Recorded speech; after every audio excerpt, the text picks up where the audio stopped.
Visita del presidente Juan Manuel Santos a la Basílica de San Francisco de Asís, Perugia, Italia.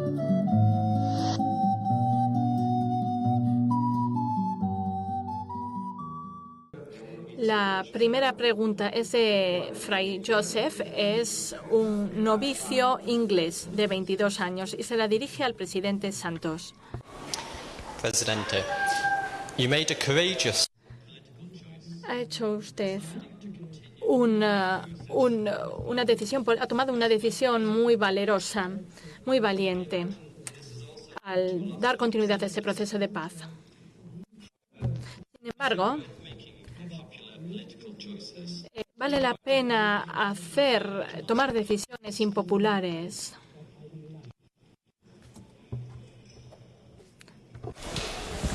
La respuesta es sí, definitivamente sí. Siempre vale la pena hacer lo correcto por encima de lo popular. Siempre vale la pena seguir la conciencia por encima de lo que digan los demás. Si uno tiene ese norte, si uno tiene un objetivo, yo fui marino, estuve en la Marina y me enseñaron a navegar. Si uno tiene un puerto de destino, no importa los vientos, los huracanes, uno los utiliza para llegar a ese puerto de destino. Por eso siempre siguiendo la conciencia y haciendo lo correcto, no importa si sea impopular, vale la pena.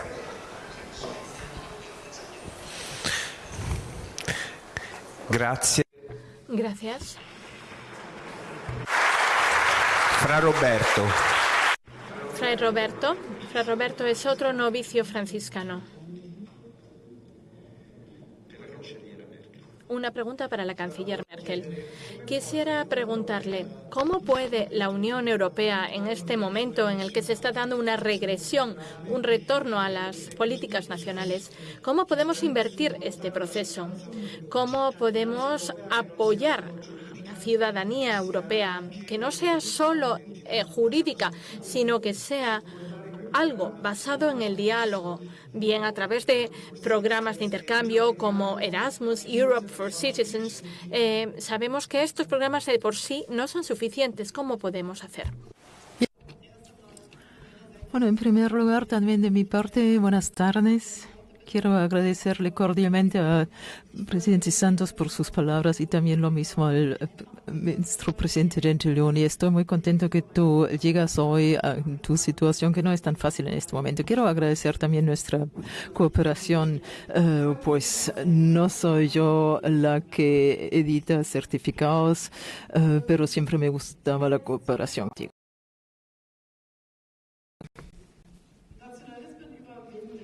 Superar el nacionalismo. Yo creo que hay que lograr dos cosas a la vez: ser ciudadanos europeos y a la vez ver nuestras patrias, nuestros países de origen como nuestra identidad. Y eso no debe ser una contraposición, porque uno puede ser italiano y pertenecer a cierta región. De la misma manera lo veo con ser europeo y tener un país de origen, una patria. Un terruño. Lo importante es que tengamos dos cosas. Por un lado, interesarnos los unos de los otros. Hay los programas que usted mencionó, Erasmus, Erasmus Plus, para aquellos que no cursan carreras universitarias, son muy importantes. A la vez, la iniciativa del Parlamento Europeo de Jean-Claude Juncker de regalar a jóvenes de 18 años tickets de tren llamado Interrail para conocer y viajar por toda Europa. Me parece una iniciativa muy, muy buena. Es necesario interesarse por el otro, ser receptivo, abierto.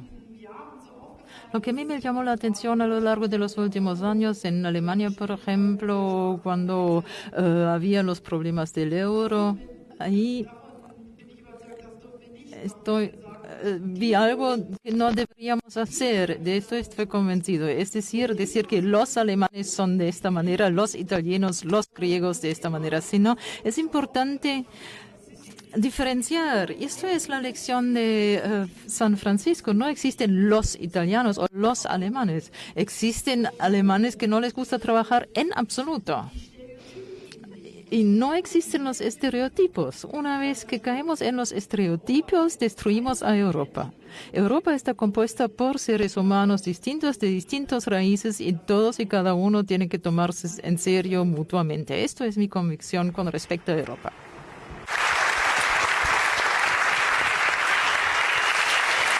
Grazie. Gracias. Joy Kibam, 25 años, Asociación de Jóvenes Universo Assisi. Una pregunta para el presidente Santos. Señor presidente, soy Jo Baile, soy del Congo, del sur del mundo. En una mesa de debate como la de hoy, con los exponentes más destacados de Europa que representa a los países del norte, al mundo más desarrollado, ¿qué pediría usted a la señora Merkel, que está aquí presente, para equilibrar estos dos mundos?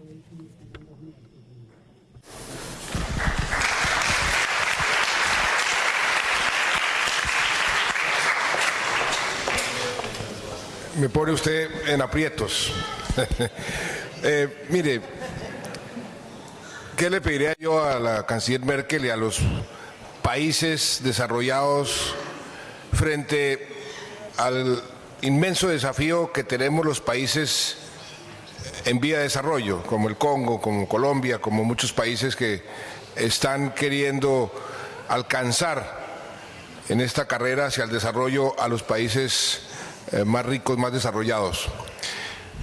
Yo diría que lo mismo que dentro de nuestros propios países debemos hacer con los más vulnerables, con los que se han quedado rezagados en las políticas de desarrollo, darles oportunidades, ofrecerles acceso a lo básico, a lo importante. Parte de ese acceso tiene que ver muchísimo con tal vez el vehículo más efectivo de movilidad social, de progreso, que es la educación. Si los países desarrollados hacen un gran esfuerzo para ayudar a los países que están más atrasados a que tengan una buena educación, un acceso a una buena educación, eso contribuiría enormemente a cerrar las brechas tan vergonzosas que hoy tiene el mundo entre los ricos y los pobres.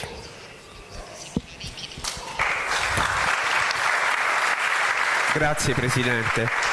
Gracias, señor presidente. La siguiente pregunta es de Ragat Al-Khaled. Tiene 11 años, nació en el año 2007. En 2015, junto a su familia, tuvo que salir de su país, de Siria, y actualmente está acogida por Auxilium, que es una cooperativa de acogida para los refugiados. Hola. Señora Presidente Angela Merkel, soy Ragat, soy de Siria y he venido aquí con mi familia y hemos huido de Siria. Entonces le quería preguntar, ¿qué puede hacer usted? ¿Qué puede hacer Alemania para ayudar a muchas personas? A muchas personas que somos refugiados, a muchas personas que están en campos de refugiado en Libia y que no han recibido ayuda como nosotros. ¿Podríamos ayudarlas como han hecho con nosotros?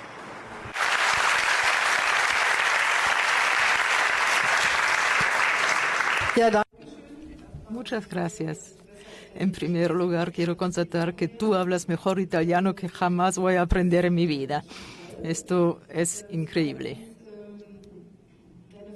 En segundo lugar, tu pregunta es más que justificada. ¿Qué podemos hacer?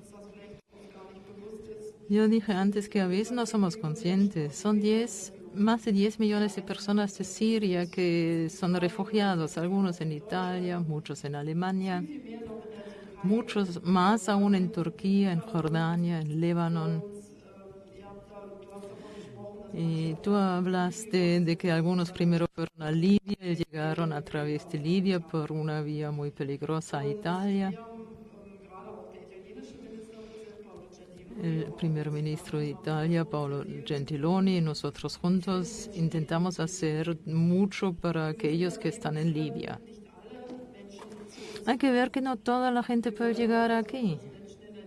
Queremos lograr también que las personas puedan tener una vida digna en la cercanía a su patria. Después del inicio de la guerra civil, no nos dimos cuenta que los refugiados en Líbano, en Jordania, estaban solos. Se dejó solo también a los respectivos gobiernos. Por lo tanto, primero incrementamos las condiciones de vida en estos países para lograr que los niños puedan ir a la escuela. Ahora estamos dedicando nuestra ayuda a Libia. Nos ayudan la Organización Internacional de Migración, el ACNUR, la Asociación de las Naciones Unidas para Refugiados. Exigimos, por ejemplo, del gobierno de Libia obtener acceso a los campamentos para que los campamentos estén abiertos, que se tenga acceso a ellos. Queremos lograr también que las personas obtengan unas posibilidades legales para que no tengan que pagar a traficantes de dinero para poder llegar a Italia. Queremos que puedan quedarse cerca a su patria o si están enfermos, facilitarles una estadía en Europa. Es algo que no podemos ofrecer a todos, pero creo que gracias al trabajo de Paolo Gentiloni hemos logrado mucho en el sentido de incrementar la transparencia. Sin embargo, en Libia queda mucho por hacer todavía, porque la gente de Libia también son víctimas de violencias, porque en Libia hay hasta cierto punto una guerra civil. Paso por paso queremos mejorar la situación ahí. Grazie, canceliera. Muchas gracias, señora canciller, y gracias a Ragat. La siguiente pregunta es de Ansu Sinche, de un refugiado de Senegal de 19 años, para el presidente Santos.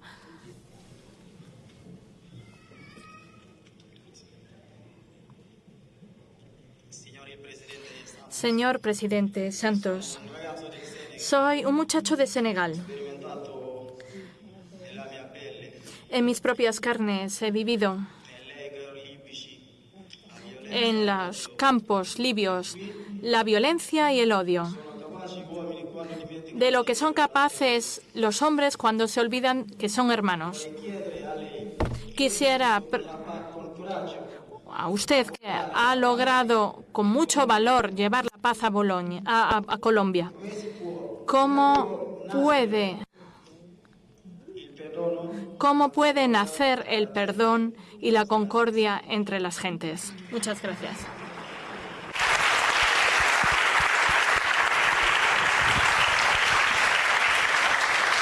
Muchas gracias por su pregunta. La paz debe comenzar con uno mismo, en su propio corazón, en su propia alma. El que está en paz consigo mismo puede vivir en paz en su propio hogar. El que no, le queda difícil vivir en paz en su propio hogar. Si el hogar está en paz, las comunidades alrededor del hogar también pueden vivir en paz. Y así sucesivamente. Es algo que debe nacer de cada persona. También con el ejemplo. El ejemplo es muy importante. En el caso de Colombia, el ejemplo de las víctimas. A mí me dieron una lección de vida cuando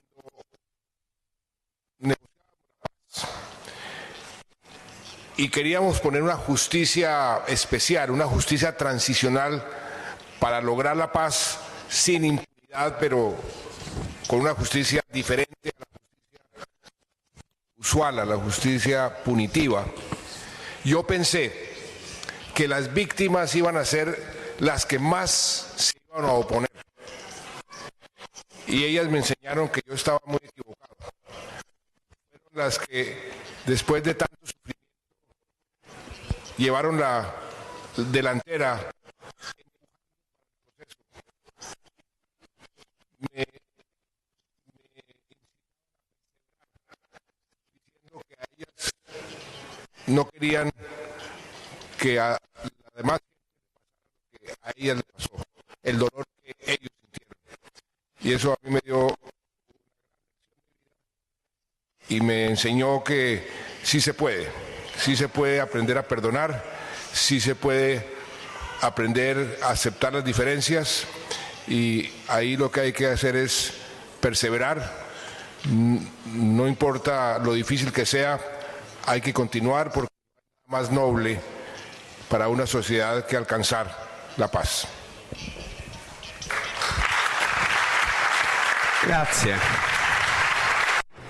Gracias. La siguiente pregunta es de Erika. Erika, de la comunidad de San Egidio. Buenos días. Muchas gracias por brindarnos esta oportunidad. Tengo una pregunta muy sencilla. Nace de una curiosidad. ¿Con qué sueña la canciller alemana? ¿Y qué sueña a la plena luz del día para nuestra Casa Europa? Bueno, yo sueño que los jóvenes sin trabajo,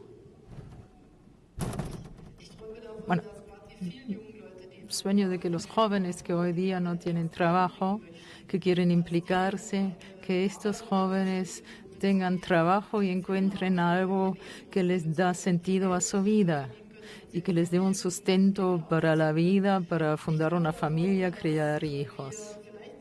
Mi sueño es que, o mejor dicho, es raro, yo estudié físicas de joven, me fijé mucho en las ciencias naturales, pero con la avanzada edad ya me es cada vez más importante tener una relación estrecha con nuestra historia. Estamos viviendo mucho en el presente y creo que el que no mira hacia atrás tampoco puede llevar la mirada hacia el futuro. Y cuando nos hacemos una idea de las tareas de las generaciones anteriores, ver cuántas dificultades tenían que superar. A veces me siento avergonzada porque no tengo suficiente, no tengo tanta continuidad. Por ejemplo, con la guerra de 30 años, en 1648, las negociaciones eran de 8 años. El presidente Santos negoció durante años. Ahora, si por ejemplo con Ucrania en las negociaciones no hay un resultado dentro de un año, todo el mundo dice, ay, que eso ya no tiene sentido. Lo que a mí me conmueve mucho es cuando viajamos. Por ejemplo, hace 300, 400, 700 años la gente no tenían vehículos, no tenían maquinaria, nada, y construyeron iglesias en los lugares más remotos. ¿Quiénes cargaron las piedras? ¿Quiénes cargaron las cruces? Eso fue normal. Hoy, si se pide una donación para ampliar una iglesia, ya las dificultades y los argumentos en contra son muy grandes. Es decir, mirar hacia atrás nos puede dar esperanza para el futuro. Grazie. Gracias. Gal Shavit, una pregunta para el presidente Santos.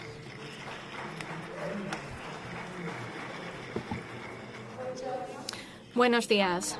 Soy Gal, soy israelí, soy una estudiante de la Ciudadela de la Paz. Bien, presidente Santos.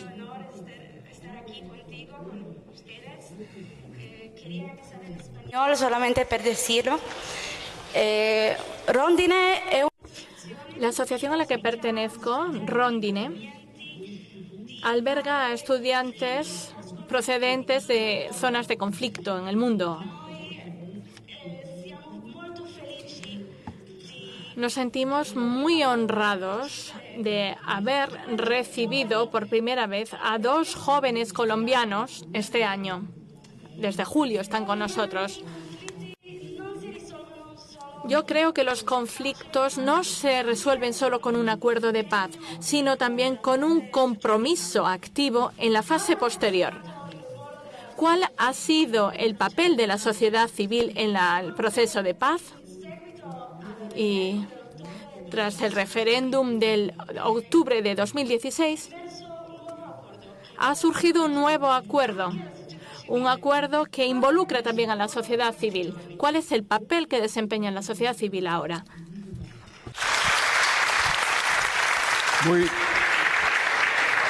Muy buena pregunta.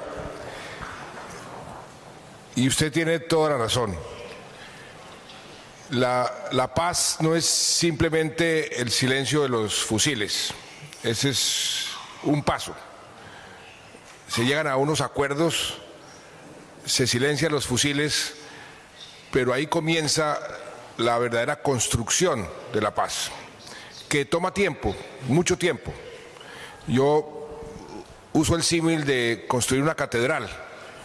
Hay que tener cimientos sólidos y después construirla ladrillo por ladrillo. Y la sociedad civil tiene necesariamente que estar muy involucrada.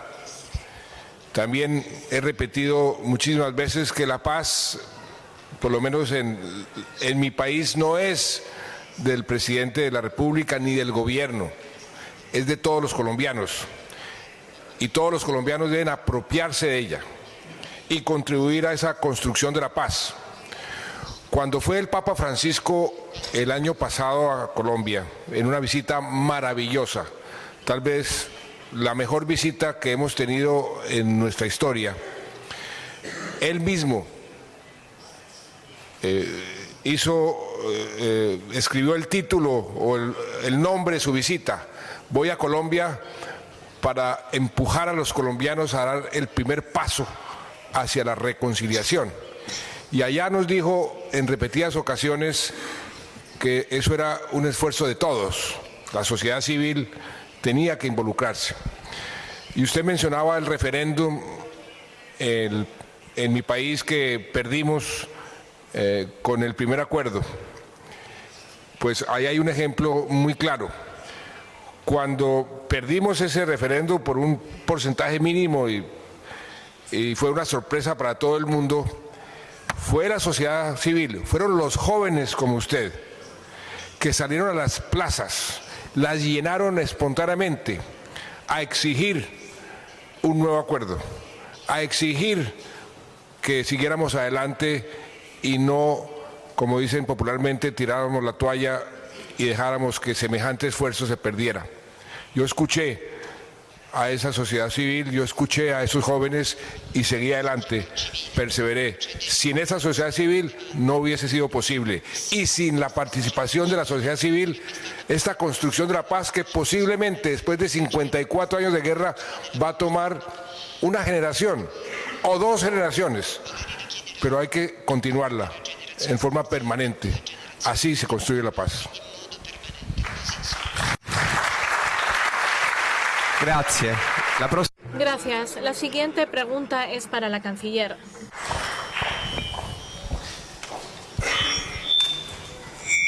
Canciller Merkel.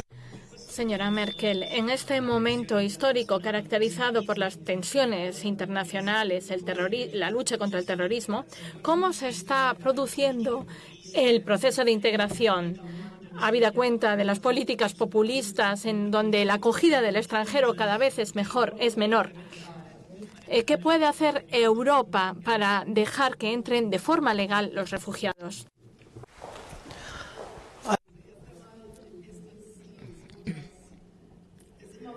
En primer lugar, siempre se necesita personas que ayudan a la integración de refugiados.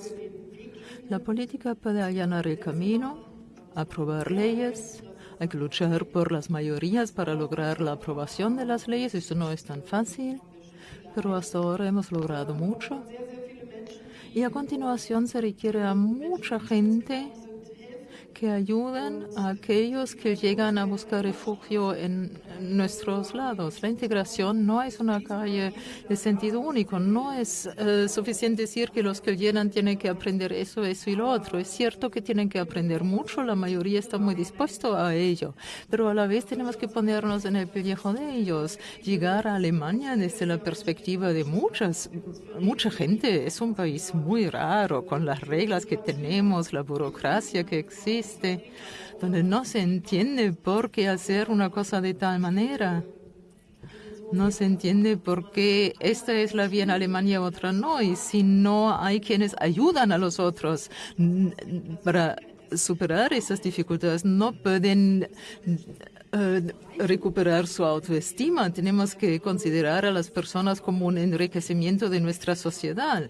Por lo tanto, es importante que la sociedad sea receptiva, sea abierta. Las sociedades cerradas que se cierran son, en el fondo, sociedades que a lo largo no podían preservar su prosperidad. La cultura exitosa en la historia fue una cultura del intercambio regulado, de una manera abierta de manejar las cosas. Hay muchos ejemplos en la historia que demuestran que los muros no ayudaron, el aislamiento no ayudaron. El muro chino, por ejemplo, nos enseña mucho sobre estos aspectos. En Alemania también tuvimos una experiencia en el sentido de que somos mucho más felices sin el muro, aunque ello también lleva a la par muchos problemas.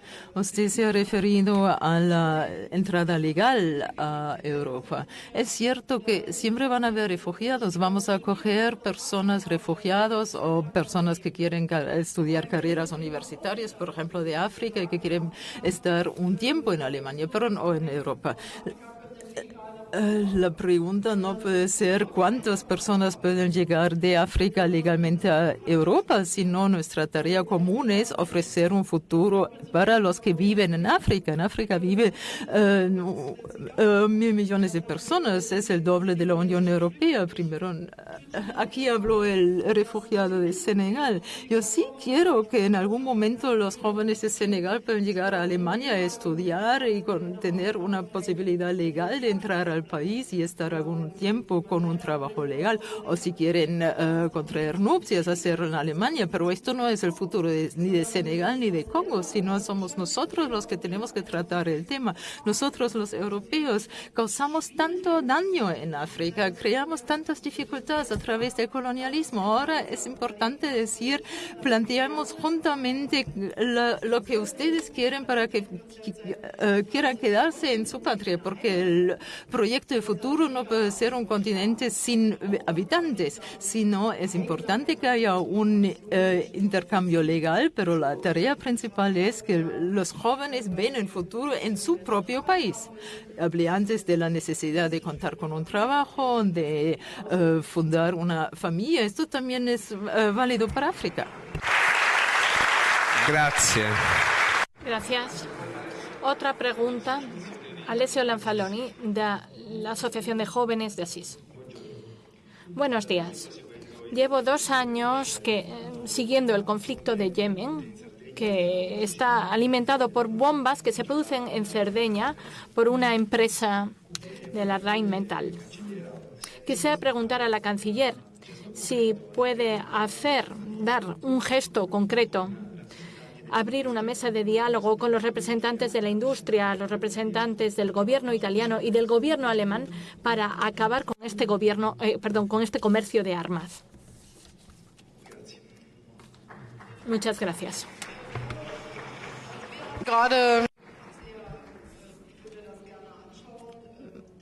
Con mucho gusto voy a mirar esta situación. La situación en Yemen es insoportable, esto es cierto. Por lo demás, otra cosa es, nos concentramos mucho en Siria, en Libia, pero si uno piensa en los hambrientos en Yemen, son 15 millones de personas amenazadas por hambrunas. Esta situación es dramática en este país. En el nuevo acuerdo de coalición de gobierno, para formar gobierno, que es nuestra pauta para trabajar, dijimos que con todos estos países que están involucrados en la guerra en Yemen, a estos no les queremos suministrar más armas, porque queremos priorizar una solución pacífica. Pensamos también que las conversaciones bajo los auspicios de las Naciones Unidas tienen que intensificarse porque necesitamos una solución política. Por lo tanto, con mucho gusto voy a mirar este caso concreto de Rheinmetall y Sardinia, pero tenemos una resolución de principio, dado que vemos esta situación como una situación muy complicada y compleja y difícil. Grazie, forse c'è spazio per un altro. Quizá hay espacio todavía para otra pregunta. Buenos días a todos. Buenos días, señora canciller.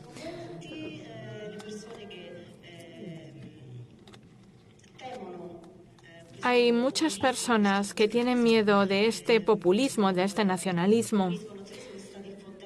El populismo alemán que se está difundiendo en Alemania y también en Italia y en toda Europa. Desde su punto de vista, ¿qué se puede hacer para responder a este fenómeno?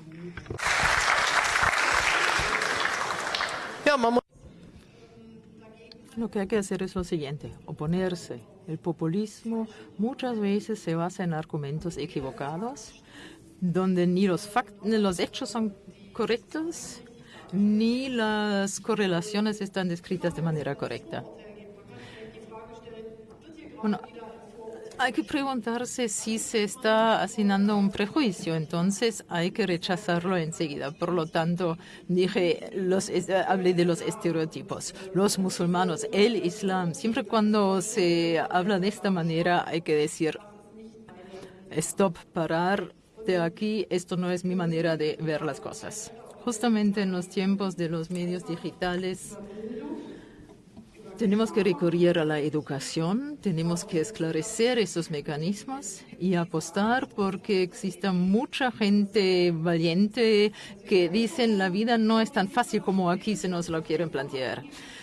Cuando el problema es complejo y la solución es fácil que se ofrece, cada uno tiene que mantener una actitud crítica de los que están contra el comunismo, no comunismo, sino en ese caso, contra el populismo. Bueno, yo me crié en un país comunista, por eso tuve esa asociación. Pero esa es la forma de cómo actuar contra el populismo.